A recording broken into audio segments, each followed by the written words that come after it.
Hello viewers, আসসালামু আলাইকুম। Welcome to my new blog. নতুন আরও একটি ভিডিও নিয়ে আমি আপনাদের সাথে চলে আসলাম। আর অনেক সুন্দর একটা ভিডিও, স্কিপ না করে পুরো ভিডিওটা দেখবেন। আর আমার ভিডিওটা যদি আপনাদের কাছে একটু ভালো লেগে থাকে তাহলে অবশ্যই লাইক, কমেন্ট এবং শেয়ার করে আমার পাশে থাকবেন। আপনাদের একটা শেয়ার বা একটা লাইক, একটা সাবস্ক্রাইব আমাকে অনেক দূর পর্যন্ত এগিয়ে নিয়ে যেতে সাহায্য করবে। আর আজকে হচ্ছে আমি থানকুনি পাতা দেখিয়ে দিলাম, দেখেই বুঝতে পেরেছেন ভিডিওটা কী নিয়ে হচ্ছে। আর থানকুনি পাতা নিয়েছি, আর সব পেঁয়াজ, রসুন আর কাঁচামরিচ নিয়েছি, সাথে কিছুটা কালিজিরা নিয়েছি। এগুলোকে এখন আমি সুন্দর করে টেলে নিচ্ছি। অল্প পরিমাণে তেল দিয়েছি। তো পেঁয়াজ, রসুন আর কাঁচামরিচগুলোকে আমি সুন্দর করে আগে একটু ভেজে নিয়েছি, কারণ পেঁয়াজগুলোর কাঁচা ভাব যে একটা গন্ধ সেটা হচ্ছে চলে যাবে। তো পেঁয়াজগুলোকে সুন্দরভাবে ভেজে নিয়ে তারপর হচ্ছে লালচে হওয়ার আগে আমি কালিজিরাটাকে সুন্দরভাবে একটু মচমচে করে ভেজে নিলাম। এটা আন্দাজের পরিমাপ মতো হচ্ছে ভেজে নিতে হবে। তো তার মধ্যে এখন আমি, এটা হলো থানকুনি পাতা, এটাকে আমি এখন এই সবগুলো মিশ্রণের সাথে সুন্দর করে ভেজে নেব। আর এই পাতাটা একদম গ্রিন কালার থাকবে, কারণ গ্রিন কালার না থাকলে ভর্তাটা খেতে মজা হবে না। এটা যদিও কাঁচাভাবে ভর্তা করা যায়, আমি অন্য আরেকটা দিন কাঁচাভাবে ভর্তা করে দেখাবো, কিন্তু আজকে আমি যেহেতু কালিজিরা দিয়ে বেটে নিব এটাকে শিলপাটাতে, এই জন্য আমি সুন্দর করে ভেজে নিচ্ছি।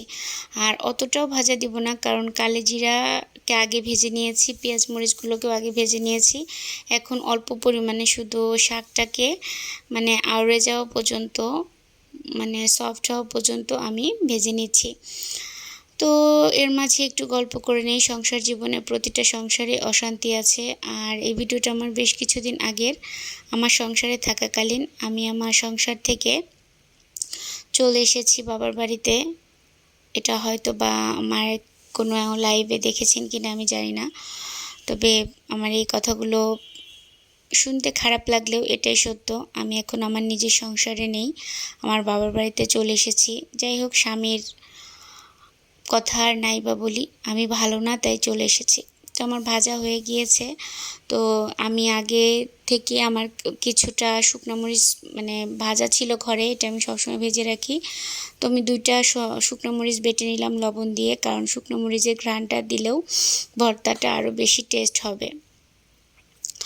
তো সেই জন্য শুকনো মরিচটার সাথে এখন আমি এই পাতাটাকে সুন্দরভাবে বেটে নিচ্ছি, একদম মিহিন করে, কারণ মিহিন না করলে তো হচ্ছে ভালো লাগবে না। তো সুন্দরভাবে আমি বেটে নিয়ে এরপরে হচ্ছে পেঁয়াজ, মরিচ, কালিজিরাটাকে বেটে নিচ্ছি।